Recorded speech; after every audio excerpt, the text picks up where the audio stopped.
오늘도 하나님을 예배하는 자리에 오신 여러분들을 사랑하고 축복합니다. 매월 첫째 주 수요일은 저희 교역자들이 돌아가면서 설교하는 주간이라 제가 오늘 또 맡게 되었습니다. 또 하나님께서 주시는 은혜와 또 이 시간들을 통해서 또 저희가 계속해서 하나님의 말씀과 또 그 은혜들을 또 기억하며 나아갔으면 좋겠습니다. 저희가 지금 살고 있는 시대는 말세라고 합니다. 말세라는 뜻은 예수님이 예수님이 승천하신 다음에 예수님 다시 오시겠다고 하신 재림 때까지를 말세라고 그래요. 그러니까 말세는 이미 예수님이 승천하신 때부터 시작됐고 예수님 오실 때까지가 말세인데, 지금 이 시대는 옛날보다도 더 예수님이 오시기 가까운 때라고 여러분 느끼시나요? 그래서 그 말세 중에서도 더 예수님을 맞이할 수 있는, 우리 세대의 예수님을 만날 수도 있는 그런 가능성이 있는 세대입니다. 그런데요, 이 말세가 되면 어떤 일이 벌어질 것인지에 대해서 성경에서 여러 서신서와 말씀에 대해서 기록하고 있는데요. 두 말씀을 먼저 보도록 하겠습니다. 말세 현상에 대해서 고린도 후서 11장 3절에서 4절까지 말씀입니다. 같이 한번 읽어보겠습니다. 시작. 뱀이 그 간계로 하와를 유혹하는 것 같이 너희 마음이 그리스도를 향하는 진실함과 깨끗함에서 떠나 부패할까 두려워하노라. 만일 누가 가서 우리가 전파하지 아니한 다른 예수를 전파하거나 혹은 너희가 받지 아니한 다른 영을 받게 하거나 혹은 너희가 받지 아니한 다른 복음을 받게 할 때는 너희가 잘 용납하는구나. 아멘. 말세가 되면 뱀이 그 간계, 그러니까 말세가 될수록 누구가 이 끝이 어떻게 될지를 누가 가장 잘 아냐면 바로 뱀이 잘 알아요. 그러니까 사탄이 이 자기 끝을 아니까 어떤 수를 써서라도 그리스도를 향하는 마음과 깨끗한 마음을 부패하게 하여서 뭐를 전합니까? 다른 예수, 다른 영, 다른 복음을 전하는데 그것을 누가 받아들이냐? 교회 안에 있는 그리스도인들이 잘 용납하는구나 라고 바울이 이렇게 지적을 합니다. 디모데 후서 4장 3절에서 4절입니다. 같이 한번 읽어보겠습니다. 시작.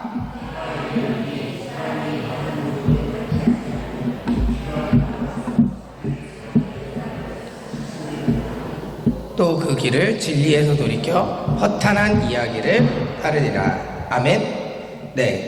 이때 하나님의 말세가 되면 바른 교훈을 받지 않고 자기 사욕을 따를 스승을 많이 두고 그 귀를 진리에서 돌이켜 허탄한 이야기를 따른다고 말씀하고 있습니다. 자, 두 가지 말씀을 봤는데요. 어쨌든 결국은 바른 진리가 있고요. 그 진리를 왜곡하는 다른 복음이 있고 다른 영이 있다는 겁니다. 말세에 왜 이렇게 다른 복음이 전파되고 사람들은 진짜 복음에 대해서는 귀가 가려지고 허탄한 이야기에만 반응을 할까요? 다른 복음이 전파되면 누가 제일 기뻐할까요?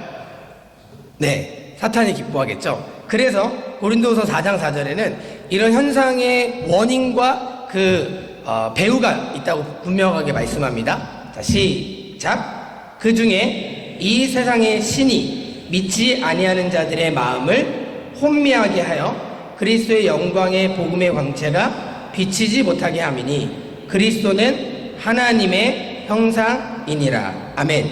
여기서 말하는 이 세상의 신이 바로 사탄입니다.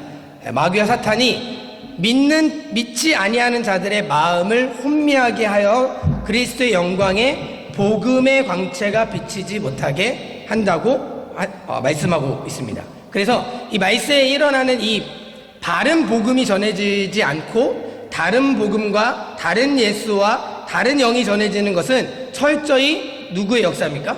사단의 역사입니다. 그리고 사단의 공격입니다. 사단은 어떻게 해서든 사람들의 마음을 혼미하게 하여서 그리스도의 영광의 복음의 광채가 비치지 못하도록 가려버리는 거예요.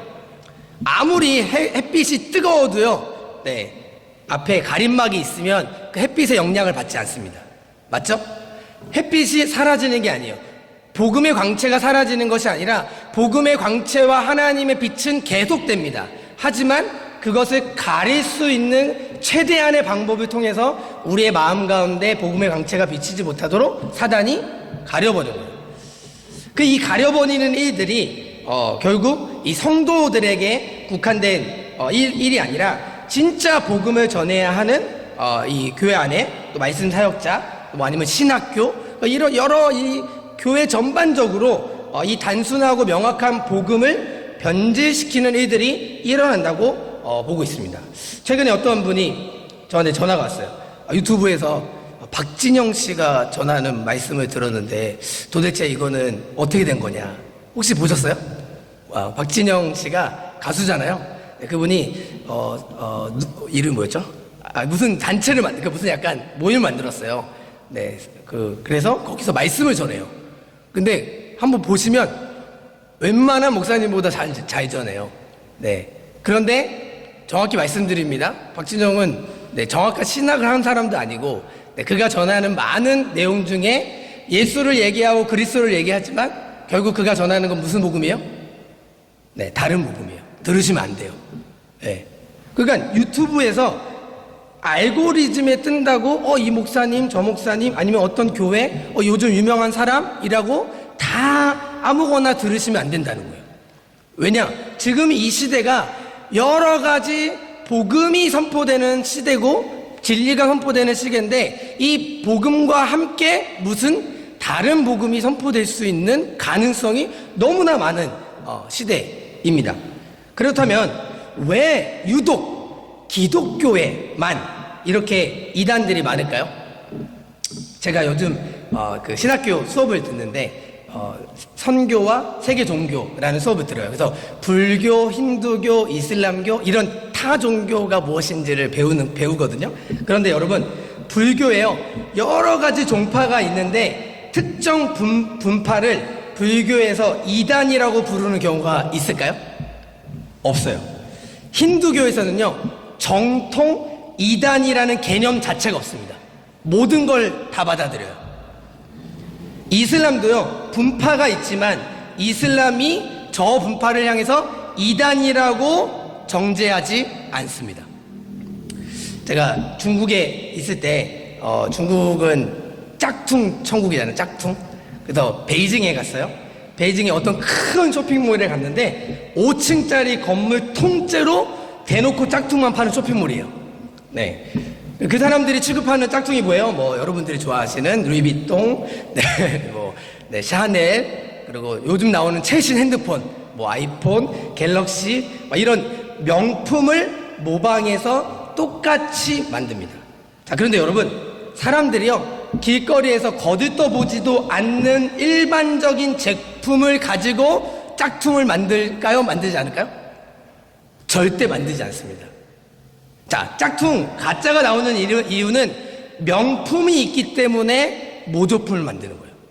왜 기독교에만 이렇게 이단이 많고 왜 기독교에만 다른 복음이 전파되는 것이 많아지냐? 이유가 뭡니까? 바로 하나님이 말씀하신 복음의 진리가 명품, 진짜이기 때문에. 진짜이기 때문에 악한 사단이 자꾸 짝퉁을 만드는 거예요. 자꾸 다른 복음을 전파하게 하는 겁니다. 왜 이렇게 우리 시대가 혼란스럽고 어려움이 있을까? 여러분, 지난주 한 주간 복음을 들어보셨지만 복음은 너무나 성경에서 증거하는 복음은 단순해요. 명확해요. 네. 그런데 그 복음에 반응할 수 없는 우리들의 마음과 이 세상에 있는 환경과 여러 가지로 하나님이 주시는 복음 그 자체를 받을 수 없는 마음이 돼요. 그래서 하나님께서 여러분 우리에게 깨닫게 하시는 게 뭐냐? 여러분, 우리가 제일 친하게 지냈던 친구가 있어요. 근데 그 제일 친하게 지냈던 친구한테 사기를 당했다. 그러면 속이 터져 죽겠죠. 네, 다른 사람도 아니고 제일 친하게 지냈던 친구한테 사기만 당해도 속이 터질 텐데, 내가 지금까지 알던 복음과 말씀이 진짜가 아니었다? 가짜 복음이었다? 그런 일이 발생한다면 이것만큼 안타까운 일은 없습니다. 그래서 믿는 것은 내가 열심히 믿었다, 뜨겁게 믿었다, 오래 믿었다가 근거가 아니라 믿지 말아야 할 것을 믿어서 사기를 당하는 것처럼 사단이 지금 전 세계적으로 특히 하나님의 이 위대한 복음을 전해야 하는 사명이 있는 교회가 가짜 복음으로 물들게 될 수 있는 위험성이 있다는 겁니다. 그럼 여러분, 이때 이렇게 되는 이유와 또 그렇게 되어지는 일들이 왜 발생하냐? 바로 계속해서 그 배우가 사단임을 얘기합니다. 자, 같이 한번 읽어보겠습니다. 예수님 말씀입니다. 시작. 너희는 너희 아비 마귀에서 났으니 너희 아비의 욕심대로 너희도 행하고자 하느니라. 그는 처음부터 살인자요 진리가 그 속에 없으므로 진리에 서지 못하고 거짓을 말할 때마다 제 것으로 말하나니 이는 그가 거짓말이요 거짓의 아비가 되었습니다. 아멘. 사단이 처음부터 아담과 하와를 꼬실 때 거짓말로 속였죠. 네, 하나님이 이 동산에 있는 모든 나무의 열매를 먹지 말라고 하셨냐? 네, 이렇게 먼저 반문해요. 아니요, 다 먹으라고 했지만 선악을 알게 하는 나무만은 먹지도 말고 만지지도 말라고 하셨다. 혹시 먹으면 죽을까 하노라. 그랬더니 사단이 뭐라고 했냐면 그걸 먹으면 너의 눈이 밝아져서 하나님과 같이 되고 죽지 않을 거야. 네, 하나님의 말씀과요 정반대의 두 가지 소리가 같이 된 겁니다. 그때 이 아담과 하와가 이 죄를 지었다는 말은요 단순히 우리가 뭐 사람을 죽이고 뭐 도둑질을 하고 이게 아니라요 진리의 말씀, 하나님의 말씀이 진리잖아요. 그 진리의 말을 듣지 않고 누구 말을 듣게 된 거예요? 사단의 말을 듣게 된 거예요. 사단의 말을 들은 이 상태를 가지고 하나님은 우리가 죄인이 되었다고 말씀합니다. 자, 악한 마귀가 잘하는 거, 네, 살인. 진리가 없어요. 진리가 없으니까 거짓말쟁이, 거짓의 아비입니다. 이 모든 시대를 통틀어서 계속해서 가짜 복음을 선포하게 하고 가짜를 계속해서 심어놓을 수 있는 그 공격을 누가 하냐? 사탄이 합니다. 그럼 여러분, 어떻게 가짜 복음에 속지 않고 평생 주님 오시는 날까지 믿음으로 승리할 수 있을까요? 답은 하나입니다. 답은 성경이 증거하는 복음, 하나님이 직접 계시한 복음 그대로를 믿는 것입니다. 아멘이십니까? 너무 간단한 얘기지만요, 이것은 지금까지 우리의 신앙의 근거, 믿음의 근거가 어디에 근거하지 않았다면, 성경 말씀에 근거하지 않았다면요, 그거는 반석 위에 세워진 집이 아니에요. 반석은 흔들리지 않습니다.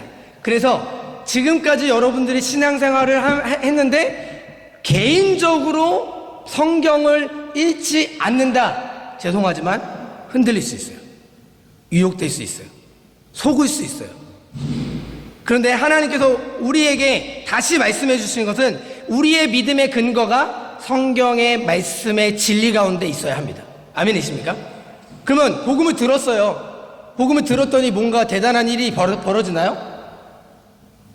네, 벌어졌죠 이미. 할렐루야. 그런데 이 복음이 계속해서 내 안에 실제되기 위해선 뭐를 하셔야 됩니까?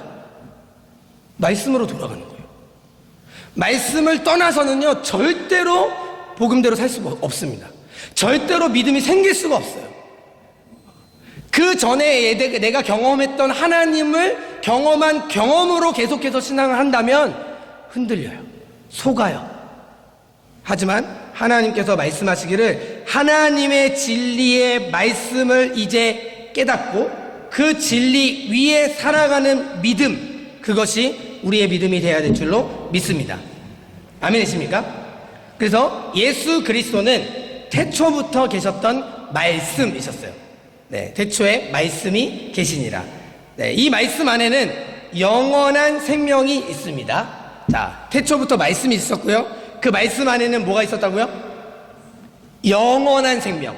네, 그냥 생명도 아니고 영원한 생명이 있습니다. 영원 전에 이미 존재하고 계셨던 말씀이셨던 예수님이 육신을 입고 우리와 같이 인간의 모습이 되셨습니다. 그럼 여러분, 모든 면에서 인간과 똑같은 모습이 되게 하신 이유, 예수님이 왜 육신을 입고 오신 이유가 뭘까요? 네, 예수님이 직접 말씀하십니다. 자, 시작. 내가 아버지의 이름을 그들에게 알게 하였고 또 알게 하리니 이는 나를 사랑하신 사랑이 그들 안에 있고 나도 그들 안에 있게 하려 함이니라. 아멘. 예수님이 어떤 분이시냐면요, 네, 예수님이 하나님과 함께 있었던 하나님이셨어요. 할렐루야. 그러니까 하나님과 가장 친밀하게 교제하셨던 분이시고 하나님의 모든 진리의 말씀이 그대로 실현되신 분이 예수님이에요. 할렐루야. 근데 그 예수님이 뭐를 입고 오셨냐고요? 육신을 입고 오셨어요. 그 육신을 입고 오셨는데 못 알아듣는 인간들을 위해서, 제가 말씀드렸죠, 똑같은 인간이 되기 위해서 마리아의 자궁 속에 10개월이 있다가 태어나셨습니다. 예수님이 태어나신 다음에 바로 말을 하신 게 아니라 응애라고 우셨어요. 그리고 나서 말을 배우기 시작했습니다. 말을 배우신 이유가 뭘까요? 사람이 되셔서 그 당시 그 이스라엘 문화와 그 사람들이 쓰는 언어를 배우셨어요. 그래서 그 언어를 가지고 사람들에게 알아들을 수 있도록 하나님이 어떠한 분이신지를 직접 말씀하신 겁니다. 아멘이십니까? 그러면 가장 확실하게 하나님에 대해서 알 수 있는 방법, 가장 확실하게 하나님을 드러낼 수 있는 분, 그 예수님밖에 없어요. 아멘이십니까? 아무리 대단한 능력자일지라도 예수님만큼은 아니에요. 그러면 우리가 하나님에 대해서 알기 위해서 결국은 예수님을 통하지 않고서는 하나님을 알 수가 없습니다. 예수님이 이 땅에 오셔가지고 이제 우리와 함께 거하세요. 우리 하나님을 알게 돼요. 우리가 예수님을 믿게 돼요. 그럼 뭐로 충만해질까요? 뭐가 막 계속 충만해질까요? 네, 예수님 말씀하십니다. 자, 읽어보겠습니다. 시작. 말씀이 육신이 되어 우리 가운데 거하심에 우리가 그의 영광을 보니 아버지의 독생자의 영광이요 은혜와 진리가 충만하더라. 아멘. 말씀이 되신 예수 그리스도께서 육신이 되어서 우리 가운데 거하신다. 장막을 치셨어요. 우리와 함께 하시기로 결정하셨어요. 그랬더니 그 장막을 치고 함께 살았던 자들이 경험하는 게 뭐냐? 독생자의 영광이고 은혜와 진리가 충만하더라. 할렐루야. 무엇으로 충만해진다고 했습니까? 영광과 은혜와 진리입니다. 그러면 이 영광과 은혜와 진리가 구체적으로 더 어떤 의미인지 그 뒤에 예수 그리스도가 말씀하십니다. 자, 16절 17절 말씀입니다. 자, 시작. 우리가 다 그의 충만한 데서 받으니 은혜 위에 은혜로라. 율법은 모세로 말미암아 주어진 것이요 은혜와 진리는 예수 그리스도로 말미암아 온 것이라. 아멘. 모든 은혜와 진리와 영광은 예수 그리스도로 말미암아 예수 그리스도를 통해서만 받을 수 있다고 말씀하십니다. 할렐루야. 자, 그러면 여러분들이 자꾸 뭔가 이렇게 은혜를 받았다라는 표현을 하시잖아요. 오늘 은혜 받았습니다. 이렇게 은혜를 받았다는 말을 대부분 뭐로 사용하시냐면 감동을 받았다. 오늘 뭔가 예배를 통해서 하나님 주시는 감동이 있었다라는 의미로 많이 얘기를 하십니다. 그러니까 자꾸 교회 안에서 은혜 그러는데 은혜를 감동으로 생각하니까요, 감동받고 도전받고 끝나요. 그리고 집에 가면 아무런 일이 없어요. 변화가 없어요. 여러분, 은혜는요, 받을 자격이 없는 자들에게 주시는 하나님의 철저한 하나님의 은혜, 하나님의 선물이고 은사예요. 그러면 이 은혜는 예수 그리스도로 말미암아 주어졌기 때문에 진짜 은혜 받은 심령이라면 뭐로 충만해질까요? 예수 그리스도로 충만해지는 거예요. 할렐루야. 여러분, 예배를 통해 은혜 받았습니까? 그러면 그 은혜가 어디까지 이어져야 됩니까? 그리스도가 내 마음에 충만해지는 것까지가 은혜예요. 그리스도로 충만해지면 다른 영이 들어오거나 다른 복음이 들어오면 거부해요. 내가 내 영이 아니라 그리스도의 영, 하나님의 영으로 충만하면요, 진리가 그 안에 있기 때문에 거짓이 물러가요. 할렐루야. 그런데 그 그리스도로 충만하지 않아요. 은혜는 받았어요. 뭔지 감동 받았어요. 그랬는데 또다시 내가 원하는 대로 내 생각과 세상에 있는 지식대로 살아가면 그 생각이 들어오게 됩니다. 그러면 또다시 미혹당하고 유혹이 되는 것입니다. 하나님의 은혜를 하나님은 충만한 복 가운데 우리에게 주셨지만 그 은혜를 헛되이 받을 수가 있을까요? 네, 바울은 있다고 말합니다. 자, 시작. 우리가 하나님과 함께 일하는 자로서 너희를 권하노니 하나님의 은혜를 헛되이 받지 말라. 여기서 헛되이 받지 말라, 헛되이라는 뜻은요, 공허하다, 허무맹랑하다, 성과가 없다, 유익이 없다라는 뜻입니다.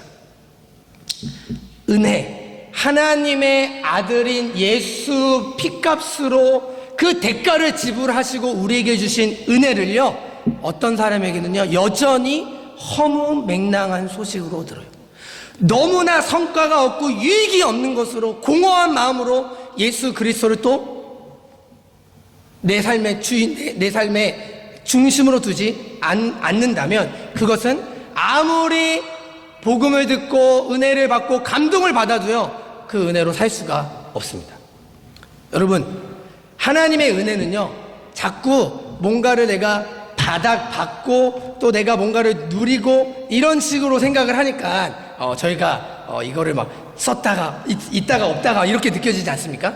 근데 하나님이 우리에게 말씀하시는 이 은혜란요, 이 은혜가 없이는 어디까지 갈 수가 없는 거예요? 네, 예수 그리스도를 만나는 그날까지 갈 수가 없는 거예요. 그러니까 이 은혜는요 지금 잠깐 감동받을 때 필요한 게 아니라 이 은혜가 있어야 예수 그리스도로 옷 입고 죄인된 우리가 하나님 앞에 설 수 있는 거예요. 할렐루야. 그러면 그 은혜가 어디까지 가야 될까요? 복음 집회 뭐 끝나고 잠깐 은혜 받고 그냥 잠깐 뭔가 감동 받고 끝나고 또다시 내 마음대로 산다? 그 은혜 아니라니까요. 이 은혜가 어디까지 이어져야 되냐? 그리스도를 만나는 그날까지 그 은혜가 이어져야 돼요. 할렐루야. 그러면 내가 어떻게 이 은혜를 유지하고 내가 어떻게 그 은혜를 받는가라고 또다시 노력하는 것이 아니라 하나님이 말씀하시는 거 뭐냐? 그것은 인간의 생각과 사상으로 말씀하시는 것이 아니라 곧 이 말씀은 곧 하나님이시라. 그래서 가장 확실한 계시는 아버지 품속에서 하나님과 가장 완전한 교제를 이루시고 아버지의 뜻을 가장 잘 아시는 분이 직접 나타나시고 알려주신 방법대로 이 성경 그대로를 믿는 겁니다. 할렐루야. 그래서 예수님 말씀하십니다. 자, 18절을 제가 여기 올려야 되는데 혹시 성경이 있으시면 제가 앞에를 보여드릴게요. 18절 중요한 말씀이기 때문에 같이 읽어보겠습니다. 18절. 자, 18절 시작. 본래 하나님을 본 사람이 없으되 아버지 품속에 있는 독생하신 하나님이 나타내셨느니라. 아멘. 하나님께서 우리에게 말씀하시는 이 말씀을 보니까 결국은 예수님이 누구냐면 하나님의 품속에 있었던 독생하신 하나님이 나타나셨다고 말씀하십니다. 자, 그러면 제가 여기 뒤에 있을 것 같은데 뒤에 없구나. 자, 이거 해주세요. 하나님이 나타나셨다는 말은 새 번역 성경으로 보니까 독생하신 하나님이 나타나셨다라는 말이 뭐냐면 독생하신 하나님이 곧 하나님 자신이잖아요. 예수 그리스도가. 그러니까 하나님 자신이 하나님을 나타내셨다는 거예요. 이해가 되십니까? 그러면 우리는 오직 하나님의 아들 안에서만 아버지 하나님을 알 수가 있어요. 그리고요, 하나님의 아들로부터가 아니면 그 누구로부터 아버지 하나님의 뜻에 대한 온전한 계시를 기대할 수가 없습니다. 네, 제가 넘길게요. 그래서 결국은 예수 그리스도께서 이 땅에 오신 이유가 뭐냐? 하나님을 알 수 없는 우리에게 하나님이신 그분이 하나님을 나타내시기 위해서 이 땅에 오신 겁니다. 아멘이십니까? 그래서 저희가 이제는 하나님의 말씀을 통해서 하나님에 대해서 알고 하나님의 은혜와 하나님의 진리를 알게 되어지는데, 자, 그러면 우리 하나님의 백성들, 또 하나님의 뜻대로 살아가야 되는 주님의 제자들, 그런 제자들이 어떻게 살아야 할 것인가, 그것을 요한을 통해서 조금 볼 수가 있습니다. 사람들이 요한이 막 세례도 주고 복음을 전하니까 도대체 너는 누구냐? 네가 뭐 선지자냐? 아니면 그리스도냐? 그러니까 요한이 직접 뭐라고 얘기합니까? 자, 요한이 드러내어 말하고 숨기지 아니하니 드러내어 하는 말이 나는 그리스도가 아니라. 정확히 얘기하면 나는 그리스도가 아니라. 그러면 또 묻대. 그럼 너가 도대체 누구냐? 너는 왜 일을 하냐? 라고 하니까 이 요한이 23절에 이렇게 얘기합니다. 자, 시작. 이르되 나는 선지자 이사야의 말과 같이 주의 길을 곧게 하라고 광야에서 외치는 자의 소리라 하니라. 아멘. 나는 광야에 외치는 자의 소리, 이사야에서 예언한 그 말씀대로 그리스도가 오기 전 그 그리스도를 나타내고 그리스도께 안내하는, 나는 아무것도 아닌 존재다. 나는 그리스도가 아니고, 나는 선지자도 아니고, 나는 그분의 신발끈도 풀지 못하는 그런 연약한 존재다. 하지만 이 광야에 외치는 자의 소리의 역할은 결국 뭡니까? 그리스도를 드러내고 그리스도를 가리키는 거예요. 할렐루야. 요한이 했던 가장 큰 일, 예수님이 오시는 그 세례받는 현장에서 보라 하나님의 어린 양이로다. 할렐루야. 우리가 오늘 이 마지막 때에 하나님이신 그분과 동행하는 삶을 살기 위해서 다시금 저희가 깨달아야 되는 말씀이 있다면 그것은 우리가 그리스도가 아니에요. 그리고 어떠한 대단한 능력자가 있는 이 시대에 막 어떤 사역자가 일어나도 그 사람이 그리스도가 아니에요. 우리 모든 초점은 예수 그리스도 한 분이십니다. 할렐루야. 그럼 우리가 해야 되는 삶은 그리스도를 드러내는 것이고 그리스도를 나타내는 것인데, 그 그리스도를 나타내는 게 뭐냐면 그냥 말로만 저기 예수님 계셔, 예수님이 그리스도야 라고 가르치는 게 아니라, 누구든지 나를 따라오려거든 자기를 부인하고 제 십자가를 지고 나를 따를 것입니다. 내가 예수님을 따라가 봤더니 여러분, 이 길이 생명이 맞아요. 이 길에 빛이 있습니다. 이 길에 생명이 있습니다 라고 먼저 간 사람들이 안내하는 거예요. 그 길을 걸어가 본 사람들, 진리를 만나본 사람들, 복음의 빛을 만나본 사람들이 여러분 여기가 맞습니다. 혼돈하고 혼란스럽고 다른 것이 있는 이때에 여기가 맞아요. 그리스도가 맞습니다. 할렐루야. 예수 그리스도가 답입니다. 예수 그리스도가 우리의 구원주입니다. 할렐루야. 이 명확한 복음과 생명을 가지고 그리스도를 나타내는 사람들을 통해서 혼란스럽고 혼돈하는 그때에 함께 그리스도를 바라보게 하실 거예요. 아멘이십니까? 여러분, 말씀을 맺으려고 합니다. 은혜란 그때의 감동과 그때의 어떤 하나님이 주시는 것으로 살아가는 게 아니라 그 은혜가 영원히 나를 붙들어 가셔야 합니다. 할렐루야. 그 은혜가 나를 일으켜 주셔야 합니다. 며칠 지나지 않아 모든 믿음과 마음과 생각이 하나님을 떠날 수밖에 없는 죄인이잖아요. 죄인. 그럼 오늘 필요한 게 뭘까요? 오늘 우리가 구해야 될 게 뭘까요? 하나님의 은혜예요. 오늘 내게 필요한 것이 은혜입니다. 그 은혜를 언제까지 구해야 됩니까? 주님 오시는 그날까지. 왜냐? 은혜와 진리는 그리스도로 말미암아 오기 때문이에요. 우리의 마음과 우리의 생각과 우리의 모든 것이 그리스도를 중심으로 하나님이 나타내신 이 복음의 빛 앞에 계속해서 나아갈 때 하나님께서 우리에게 놀라운 은혜를 주실 줄로 믿습니다. 아멘. 저희 함께 기도하기를 원합니다. 짧은 말씀이었는데요. 하나님의 은혜를 다시 한번 기억했으면 좋겠습니다. 우리에게 은혜를 주시기 위해서 하나님의 아들 예수 그리스도가 십자가에서 흘리신 그 보혈의 피, 그것만큼 귀한 것은 없습니다. 그런데 또다시 우리 마음 가운데 다른 것을 구하고 있다면 우리는 그리스도와 함께 영원한 그 생명까지 가기가 너무 어렵습니다. 하나님, 오늘 구할 것은 역시나 하나님의 은혜입니다. 이 죄곤나 나고죄, 죽을 수밖에 없는 죄인에게 필요한 것은 하나님의 은혜입니다. 하나님, 우리가 매일매일 하나님의 은혜로 살게 해주십시오. 그리고 두 번째요, 이 진리의 말씀, 다른 복음과 다른 예수와 다른 영이 선포되는 이 마지막 시대에 하나님의 진리 가운데 세워지는 저희가 되게 해주십시오. 예수 그리스도를 따라가는 자가 되게 하여 주십시오. 우리 같이 한번 기도하도록 하겠습니다. 기도하시겠습니다.